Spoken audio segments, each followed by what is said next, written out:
Hi, welcome back to Wine Mastery. We're going to take you across to Austria in this episode, and we're going to I'll try and get this pronunciation correct, but probably won't manage it. Hang on. We're going to try... I don't know if I'm ready for this, John. All right, I'm ready for it. Let's go for it. Oh, ready? Yeah.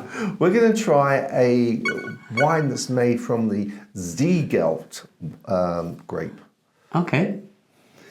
I think you're all right with that, John. I think I couldn't have done that any better. No, well, it's a guess. Anyway, and we're going to taste it now.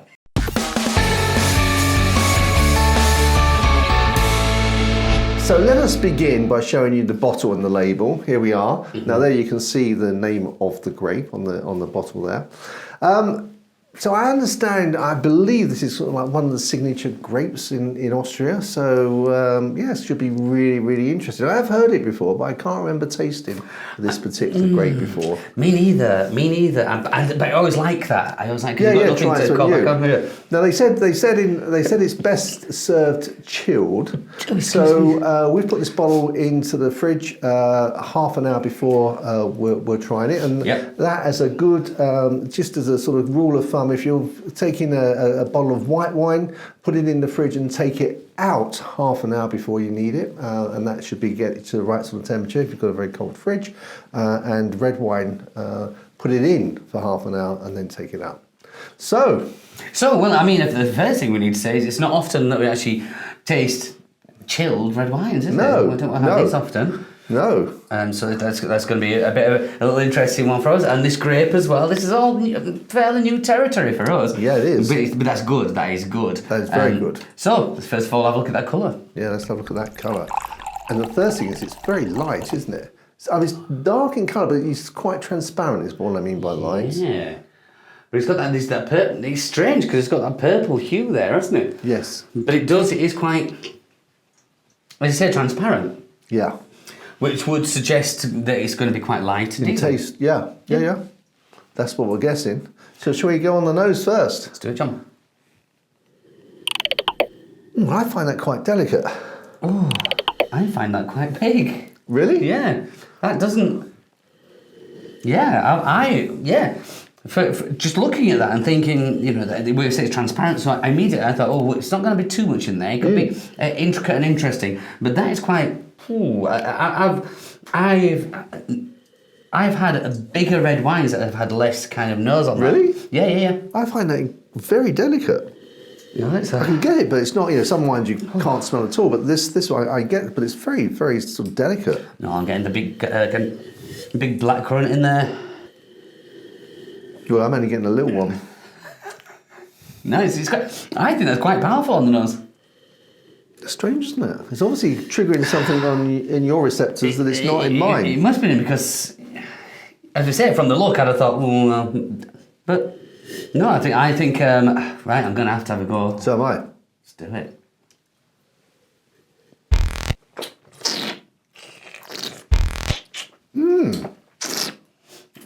Well, it is light. It's light, refreshing, but there is a lot of taste there. And there's a lot there. A lot more than I thought there would be. Yeah. A lot more. I mean, we have tasted chilled wines before, but the chilled red wines, I should say, but they are few and far between, and usually I would say they're a lot lighter. But I'm not saying this is heavy, but it's holding its own for what I thought I would be getting from that. And actually, in the second sip, I'm getting different tastes. There's quite a bit of complexity to it. I'm getting the initial bit is raspberry and strawberry for me. I get the raspberry, yeah. Let's try for strawberry. I'm also getting, which I didn't think I would, and I say this about a few wines, and I don't know how it gets into this, but it's like rich like chocolate, but doesn't taste like chocolate. I don't know if I've said it about a few wines, but never something like that. You mean what? It's more sort of like a cocoa rather than chocolate? No, I really think it is like a chocolatey. When you've eaten too much chocolate? Yeah. And it's like mouth filling or cloying. Okay, yeah. But I'm saying this in a good way. Right. Yeah. Not cloyy, but... Not cloying. Like, it's just something in my head. It's not like like I say, the taste of it just reminds me of Okay. that mouthfeel almost. And I don't know why that should be, because it should be the opposite. It's chilled. Yeah. It's light. It's light. It's, you know, this is obviously this would be a very nice red wine for the summer. If you didn't want to drink, you know, for people that don't like drinking, you know, don't like white wine, then that'd be perfection. Yeah. That'd be absolute perfection. Yeah. On that summer's day, because I love red wine, but it's not often, you know, in the summertime, times and places again, but you do tend to steer away. It's again coming back to that mood thing. We do steer away from the red wine and go more towards a white, but something like that, I think, that would work. Yeah, you've taken me back to that lawn, John, where the straw water. Yeah, it's taking me straight back there, and I get that. I get that a lot. I mean, it's quite strange because the tannins are there, but they're consistent, aren't they? Yeah, they're not like stringent. Yeah, because quite often when it tastes, you can get sort of tannins at the beginning or at the end, and they kick in and then they're sorted out at the end, or vice versa.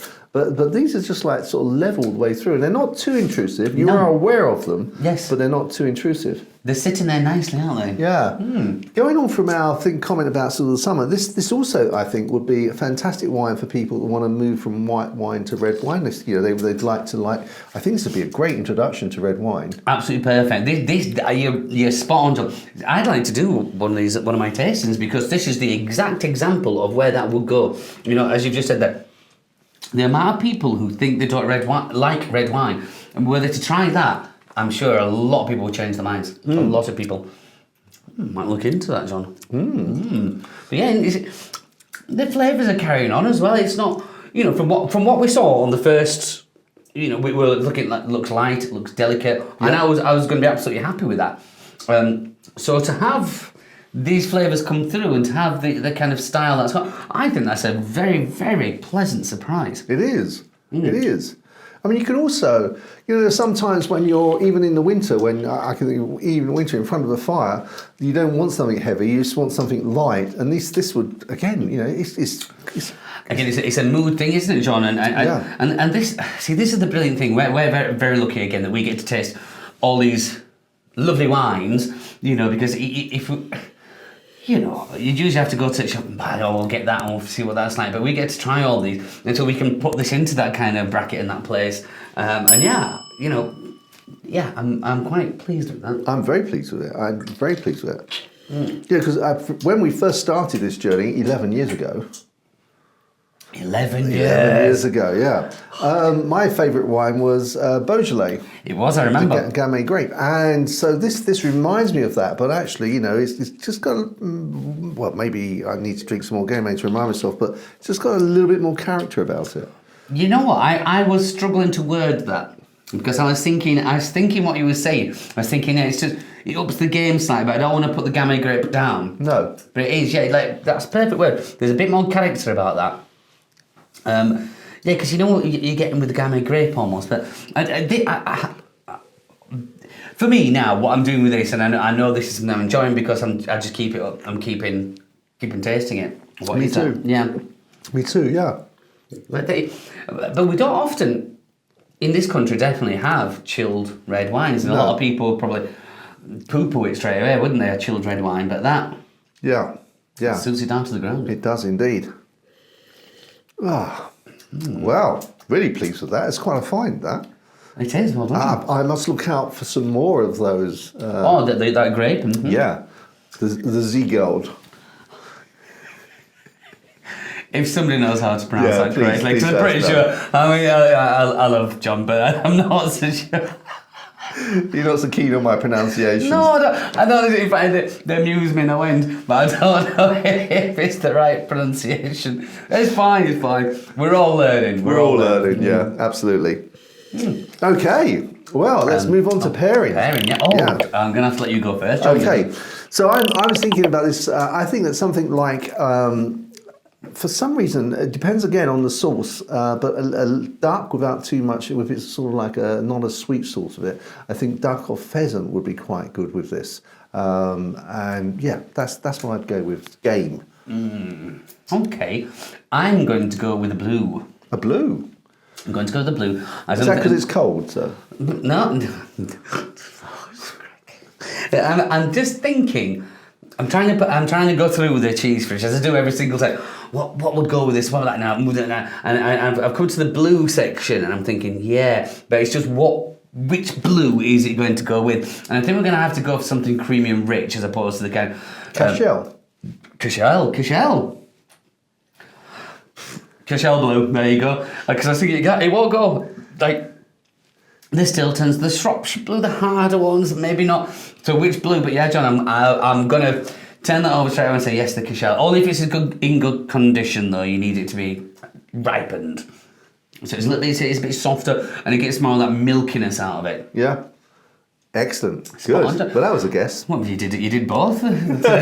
Sorry. No, that's not it. Because I just kind of because we might have 40 different blue cheeses to choose from, so I'm trying to hectically go through my mind. So yeah, made the decision. Thank you, John. Excellent, fantastic. All right, well now let's move on to the score. Now I'm not sure what price I paid for this. Okay. This is there was another wine I had that I lost the receipt for. This is another one of them, which is very upsetting. So.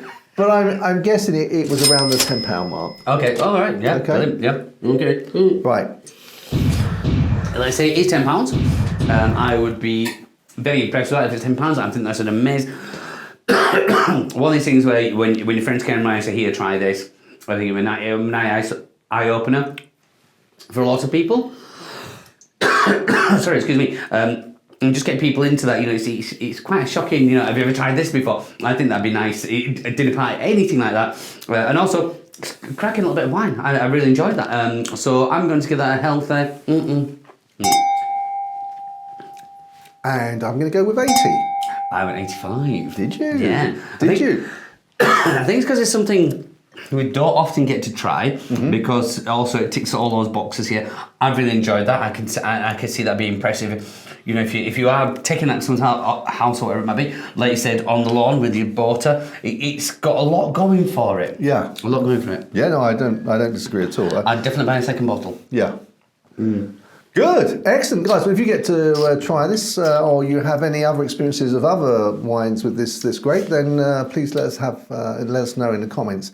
If you've got any questions, then please email those questions to us, and we are going to flip now and move to a viewer's question.